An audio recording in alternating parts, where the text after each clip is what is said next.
One of the most difficult things for people who have faith and people who do not have faith is the invisibility of God. The 20th century theologian Karl Barth wrote at great length about the mystery of God, about the way that God is not simply an object that we can control or use for our own purposes. There's a way in which we belong to God rather than God belonging to us. And that makes God very different than every other object or experience that we have in our life. And that's what the Christmas story is about. The Christmas story is about the way that God appears in our life in surprising ways. No one could have predicted that when God would come into the world, God would choose such a marginalized, humble family. Mary and Joseph, far from home, immigrants of a sort. There's no room for them available in the inn. The baby's laid in a feeding trough. It's a story about vulnerability and danger. It's a story about how God appears in the most unlikely of places. Even the story has this threat of violence, of King Herod killing all the baby children in order to be able to try to kill Jesus so that Jesus will not usurp him as king. It's a terrifying story, but it does remind us that God comes in God's own way. I was looking through my files and I found this old picture of myself leading the Christmas pageant in the year I was first ordained, when I was 27 years old. And all the kids who are in this picture have all grown up.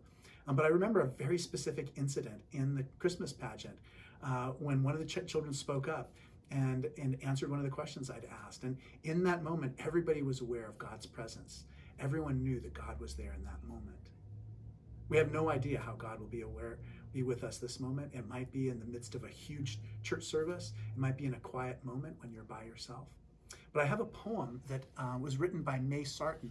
It's called Christmas Light. May Sarton was a poet who lived in Cambridge, Massachusetts when I was a little boy. And so I was very aware of her house. It had a little plaque in front of it that said it was May Sarton's house. But this is her poem about when she met the divine on Christmas. Christmas Light.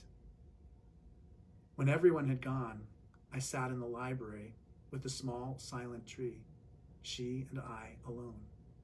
How softly she shone. And for the first time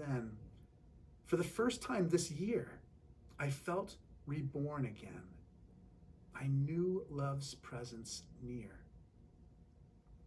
Love distant, love detached, and strangely without weight was with me in the night when everyone had gone and the garland of pure light stayed on.